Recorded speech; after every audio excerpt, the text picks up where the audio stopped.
Gênesis capítulo 11. Amém. Diz assim: Em toda a terra havia apenas uma língua e uma só maneira de falar. Os homens partiram do Oriente, encontraram uma planície na terra de Sinar e habitaram ali. E disseram uns aos outros: Venham, vamos fazer tijolos e queimá-los bem. Os tijolos lhes serviram de pedra e o betume de argamassa. Disseram: Venham, vamos construir uma cidade e uma torre, cujo topo chegue até os céus, e tornemos célebre o nosso nome, para que não sejamos espalhados por toda a terra. Então o Senhor desceu para ver a cidade e a torre que os filhos dos homens estavam construindo. E o Senhor disse: Eis que o povo é um, e todos têm a mesma língua. Isto é apenas o começo. Agora não haverá restrição para tudo o que planejam fazer. Venham, vamos descer e confundir a língua que eles falam, para que um não entenda o que o outro está dizendo. Assim, o Senhor os dispersou dali, pela superfície da terra, e pararam de edificar a cidade. Por isso a cidade foi chamada de Babel, porque ali o Senhor confundiu a língua de toda a terra, e dali o Senhor os dispersou por toda a superfície dela. Amém, amados? Amados, fico imaginando o número de evangélicos que nós somos, e se todos nós falássemos as mesmas línguas, vamos dizer dessa forma, uma língua, amém, obrigado, meu irmão, uma língua de unidade, uma língua de amor, a língua do Espírito, né? Se nós falássemos essa mesma língua, eu fico imaginando o alcance do Evangelho, não só no sentido de pregação, mas no sentido de testemunho, porque com certeza iriam olhar para a igreja e pensar: meu Deus, que igreja que reflete o caráter de Cristo. E é curioso que a palavra de Deus fala em Gênesis, esse texto que nós acabamos de ler, ele é justamente o período onde Noé havia feito uma arca, colocado sua esposa, seus filhos, e o dilúvio veio, levou a todos que estavam fora da arca, e ele e sua família foram poupados. E ali vai dizer que quando as águas começaram a baixar, Noé sai da arca. No capítulo 8, no versículo 20, quando Noé sai da arca, ele levanta um altar a Deus, porque certamente ele olhou para aquilo e falou: isso foi mão de Deus, não tem nem como explicar isso, um dilúvio mundial, isso é a mão de Deus, para guardar aquele povo. E ele levanta um altar, e ali o Senhor faz aquela aliança, colocando o seu arco nas nuvens, dizendo que não iria mais acabar com a raça humana através de um dilúvio. Mas o tempo passou, e as pessoas começaram, derivando da família de Noé, a família se estendeu, cresceu, e começaram a aumentar. O Senhor havia dado uma direção para esse povo. Quando Noé faz a aliança, no capítulo 9, ele diz: Deus abençoou Noé e seus filhos, dizendo, capítulo 9, se quiser colocar aqui, no Gênesis capítulo 9, versículo 1. Deus abençoou Noé e os seus filhos, dizendo: sejam fecundos, multipliquem-se, encham a terra. Isso ele dá essa ordem para eles. Havia acabado o dilúvio, é a primeira direção que Deus deu para Noé, dali para frente, daqueles que seguiriam daquela família. E no versículo 7 do mesmo capítulo 9, ele é enfático, ele repete: mas sejam fecundos e multipliquem-se, povoem a terra, multipliquem-se sobre ela. E aí nós voltamos para o capítulo 11, e a gente olha que era aquela mesma língua que se falava. E quando esse povo se ajunta, eles olham um lugar: é aqui que a gente vai ficar, vamos fazer aqui um lugar. E o que nós vamos fazer? No versículo 4 eles falam: vamos construir uma cidade, uma torre, cujo topo chega até os céus, e tornemos célebre o nosso nome. Olha isso, amados. Desde a queda, o pecado que sempre nos atormenta é esse da gente querer andar de maneira autônoma, né? De querer andar segundo os nossos próprios pensamentos, propósitos. E isso toma conta da raça humana desde o início. Quando isso foi acontecendo com o primeiro casal, o que eles fizeram? Aquela ameaça, Satanás, na forma de uma serpente, aparece para eles: olha, se vocês comerem dessa fruta, vocês serão como Deus, conhecedores do bem e do mal. A sedução do poder, a sedução do ser maior do que tudo. E aí eles vão e caem. Dentro dessa família acontece o primeiro assassinato. Amados, é a primeira família. Família Adão, Eva, Caim, Abel. E acontece o primeiro assassinato. Porque Caim olha para o sacrifício e oferece aquilo que ele tinha. Abel também. Mas quando diante de Deus aquilo é apresentado, porque o Senhor não olha a oferta em si, Ele olha o coração. Ele não olha o que está sendo ofertado, Ele olha o ofertante. Ele não olha o que está sendo colocado naquele momento exato ali, mas o Senhor tem essa capacidade maravilhosa de sondar os nossos corações e saber de tudo, amados. É aquela nudez que Adão e Eva estavam ali diante de Deus e não se envergonhavam. Essa nudez de se apresentar diante dele, sabendo que, olha, Senhor, eu sei que o Senhor me conhece por inteiro. Isso é impressionante. E eles ofereceram, mas a palavra fala que o que foi colocado em xeque foi justamente o coração de Caim, que era maligno. E continua-se a raça humana crescendo, procriando, e o Senhor olhou para a terra, e olhou que viu que a maldade aumentava dia após dia, mas Ele olhou um homem justo, Ele olhou Noé. Mas isso é maravilhoso, porque não é desculpa para mim, para nós. Não, mas está difícil, está todo mundo se corrompendo, está todo mundo dando um jeitinho, né, arrumando um esqueminha, está todo mundo fazendo da sua vida de um jeitinho para poder ganhar alguma coisa por fora, um extra. Estava acontecendo isso nos tempos de Noé, mas Deus olhou lá de cima, viu um homem justo. Essa pessoa, que maravilha, Deus olhar lá de cima e ver você, minha serva justa, meu servo justo, minha serva justa, próprio Deus. E o olhar de Deus não é o meu olhar, eu olho aqui, né, o rostinho de cada um, a roupa, a aparência. O olhar de Deus é aquele que sonda o coração. E aí, quando esse povo começa a se juntar, eles vão fazer uma torre que chega até o céu. Imagina, eles quiseram construir uma torre, e num primeiro momento não tem nada dizendo que era uma torre com uma função religiosa. Eles vão falar: vamos construir uma torre cujo topo chega até o céu, no versículo 4, tornemos célebre o nosso nome. Uma construção que não era para a glória de Deus, era para o homem. Amados, a gente pode tirar uma lição muito, muito simples, que o salmista diz que se eu construir qualquer coisa, não adianta nada eu construir se o Senhor não estiver edificando junto comigo. Não adianta nada se eu estiver fazendo algo e o Senhor não for esse construtor maravilhoso ao meu lado, ao nosso lado o tempo todo. Isso é impressionante, porque a gente pode se afadigar, a gente pode gastar tempo, gastar dinheiro, gastar recurso, gastar saúde, mas se a minha vida, a tua vida, Salmo 127, se o Senhor não edificar a casa, em vão trabalham os que a edificam. Se o Senhor não guardar a cidade, em vão vigia a sentinela. Será inútil levantar de madrugada, dormir tarde, comer o pão que conseguiram com tanto esforço. Aos seus amados Ele o dá enquanto dormem. Olha que maravilhoso isso. É um Deus que trabalha de vigia, é um Deus que trabalha de madrugada, de manhã. O plantão dele é 24 horas. É um Deus que não tira férias, é um Deus que está o tempo todo no posto dele de serviço. Glória a Deus, aleluia. A palavra fala, Ele é um Deus que trabalha em função dos seus, daqueles que creem nele. Ele é o nosso Deus. Isso é maravilhoso.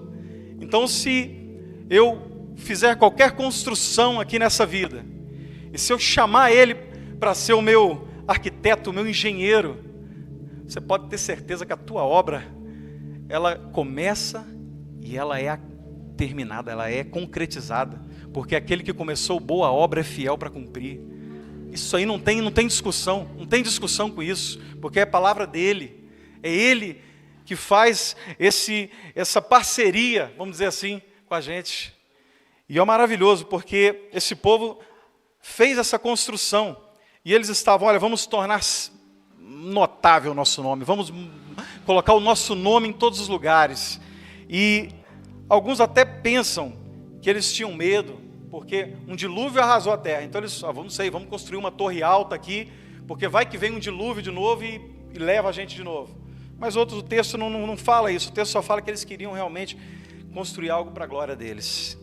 E é maravilhoso porque quando nós vemos essa construção sendo feita, nós vemos que Deus não está à parte disso.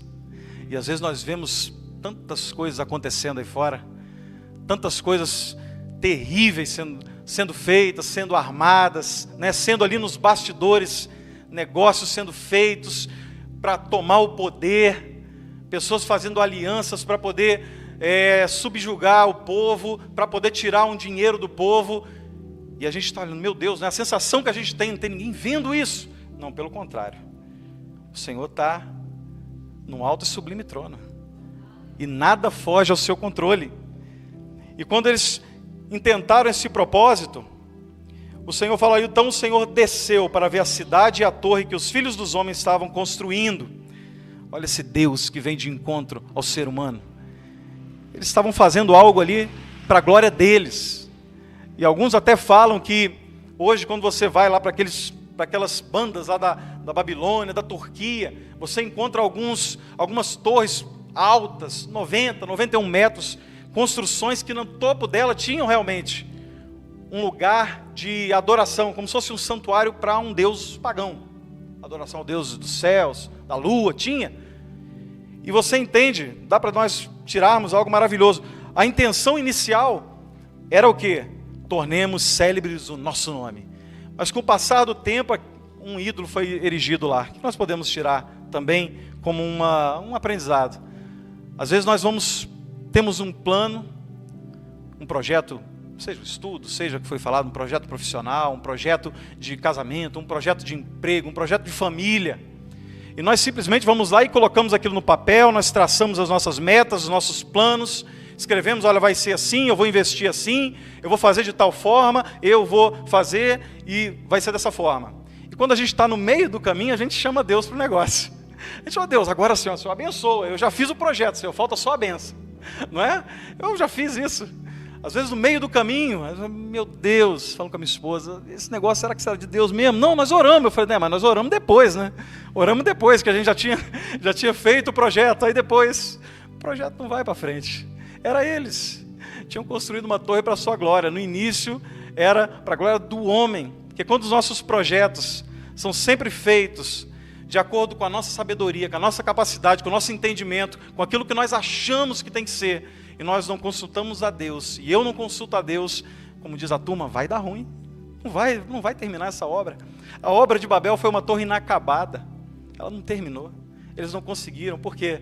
Porque o Senhor olhou para aquilo, e para o bem deles, Ele não deixou aquela obra ir para frente, porque havia um projeto de Deus para que aquele povo, através da bênção que viria a Abraão, que saísse da terra dele, da sua parentela e da casa do seu pai, e vá para uma terra que te mostrarei, farei de ti uma grande nação, e abençoarei, e o engrandecerei. Era bênção na vida deles, e eles não entenderam naquele momento, olharam somente para o que eles podiam construir, o que eles podiam fazer, e era a bênção que Deus tinha. Então Deus vai, a palavra fala, Deus olha o propósito deles, eles são um. Deus olhou, eles vão fazer besteira, o que nós vamos fazer? Vamos confundir a língua desse povo. E aí você imagina, está um lá, uma construção, então tem alguém lá embaixo, vamos dizer que tem um lá embaixo, que está precisando de uma linha, e tem outro em cima no andaime, e ele vira, aqui, me manda a linha, aí o outro lá em cima, o quê? A marreta? Ah sim, toma aí. Imagina, Deus confundiu a língua, ninguém falava mais a mesma língua naquele lugar, foi algo assim, ó.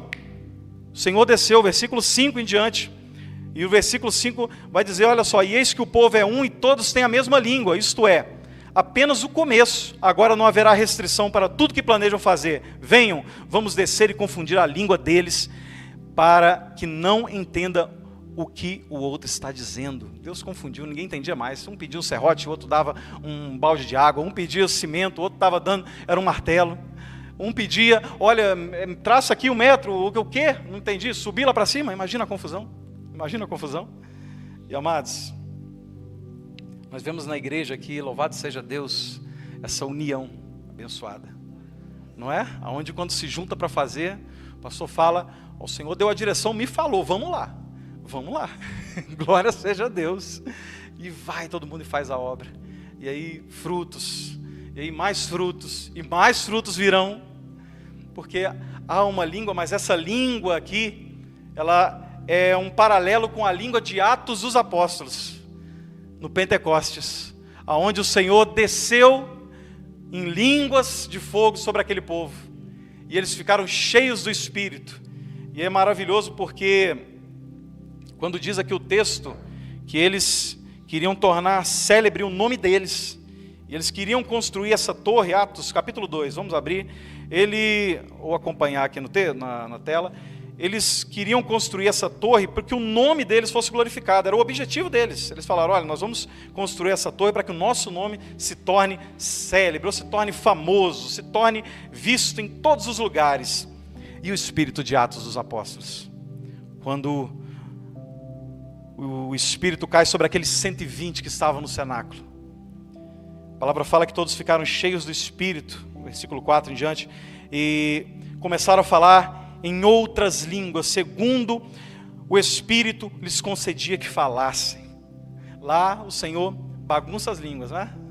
Aqui o Senhor quase que unifica as línguas novamente, através do mistério, do derramar do Espírito Santo. E é isso que Ele faz ainda hoje.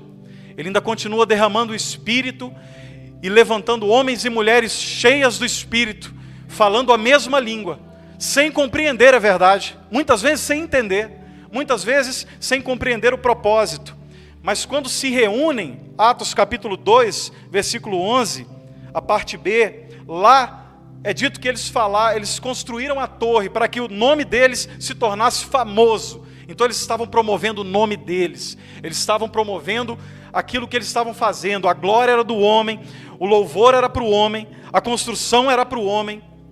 Atos capítulo 2, e isso é uma declaração. Os homens que ouviram aquele mover do Espírito disseram, vou retroceder um pouquinho, versículo 7, Atos 2 capítulo 7, estavam atônitos e se admiravam dizendo, vejam, não são galileus todos esses que aí estão falando? Então como os ouvimos falar cada um em nossa própria língua materna? Somos partos, medos, elamitas, naturais da Mesopotâmia, Judeia, Capadócia, Ponto, Ásia, da Frígia, da Panfilha, do Egito e das regiões da Líbia, nas imediações de Cirene, romanos que aqui residem, tanto judeus como prosélitos, cretenses e árabes, como os ouvimos falar sobre as grandezas de Deus em nossa própria língua. Esse é o diferencial da igreja de Atos dos Apóstolos. Eles não estavam glorificando o nome deles, eles falavam da grandeza de Deus. A construção que estava sendo feita ali não era para a glória do homem, era para a grandeza de Deus. Falar as grandezas de Deus. Que a minha vida, que a sua vida, seja uma construção para a glória de Deus. Para que quando olharem para você, olharem para mim, poderem ver, eis ali, lá vai uma serva cheia do Espírito, vai ali um pastor cheio do Espírito, lá vai ali um casal cheio do Espírito, porque isso, amados, é testemunho como foi dado ali, porque as pessoas vão ver, através de você, a pessoa de Cristo, refletindo o caráter dele. Isso é o nosso objetivo. Amados, nós somos peregrinos em terra estranha. Eu estou aqui hoje, mas eu não sei amanhã. Nós também, todos nós. Nós esquecemos que nós não somos eternos aqui. A vida aqui é quase como a flor da erva, não é? Seca-se a erva, cai a sua flor. A única coisa que permanece é a palavra de Deus. É a única coisa. E se você tem dúvida do que Deus tem chamado para você, já finalizando. Uma coisa eu sei que a declaração do Senhor, se você tem ficado em dúvida, qual o propósito do Senhor para mim, o que o Senhor tem para a minha vida, o que eu sou, com tantas coisas, tantas pessoas falando tantas coisas, mas o que eu sou, você pode ter certeza que você é reino e sacerdote, você é eleito, você é predestinado, você foi criado para a glória de Deus, não há outro propósito na sua e nem na minha vida. É para isso que nós fomos feitos, é para isso que nós fomos criados. Então nós somos verdadeiramente obra do Senhor. E dessa torre nós podemos tirar lições práticas. Que tudo na tua e na minha vida possa ser construído pensando primeiramente se isso vai ser para a glória de Deus. Esse curso que eu quero fazer, essa pessoa que eu quero conhecer, esse emprego, esse trabalho, isso vai glorificar a Deus de alguma forma? Isso vai ser para a glória dele ou isso vai me afastar dele? Isso vai me aproximar do Senhor ou vai me afastar dele? Esse caminho que eu tenho tomado, ele tem me levado até ele ou ele tem me afastado? Essa construção, porque uma coisa, amados, é aquilo que eu faço no meu coração como propósito, mas a resposta certa, ela vem de Deus. E o homem pode fazer muitos propósitos, mas a resposta certa, ela só vem dele. E quando nós construímos, como Jesus falou, já terminando, sobre a rocha, Jesus fala daquela construção de 2 homens, que um construiu a sua casa sobre a rocha, e caiu a chuva, sopraram-se os ventos, correram-se os rios, e aquela casa continuou de pé, porque ela estava construída sobre a rocha. Agora outro construiu sobre a areia. Caiu a chuva, bateram os ventos, correram os rios, deram com ímpeto sobre aquela casa e caiu, por causa dos seus fundamentos, não eram Cristo. Que eu e você, que nós possamos fundamentar a nossa vida em Cristo. Significa que vai ser só flores, alegria, não, porque os 2 alicerces, veio chuva, veio vento, veio o rio, vem as dificuldades, mas essa obra permanece. Que edifique sobre essa obra, e eu também edifico sobre essa obra. Com a permissão do pastor, vamos orar, vamos colocar de pé, vamos orar.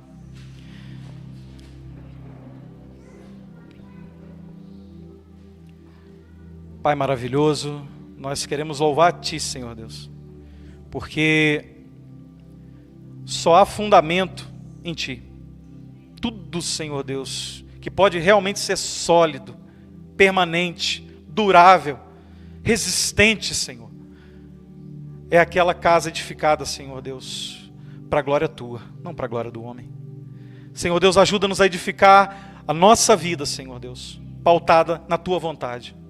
Ajuda-nos, Senhor Deus, a construirmos, Senhor Deus, a nossa família, a nossa casa, o nosso trabalho, meu Deus, para a Tua glória, Senhor. Para que o nome do Senhor seja glorificado. Porque sendo assim, eu tenho certeza absoluta que frutificará, como foi falado aqui, a 100, a 60, a 30 por 1. Ainda que demore, Senhor. Ainda que tenham muitos aqui que estão no alicerce, estão passando por lutas, provas que têm demorado, Senhor Deus, construções que têm sido até questionadas, será que é isso mesmo? Mas o Senhor te fala, toda a construção, quanto mais alta é, mais tempo se precisa trabalhar-se no alicerce, nos fundamentos. Senhor Deus, trabalha nos nossos fundamentos e nos dá paciência, Senhor, e perseverança para vermos esta obra terminada, porque fiel é o Senhor. Em nome de Jesus, amém.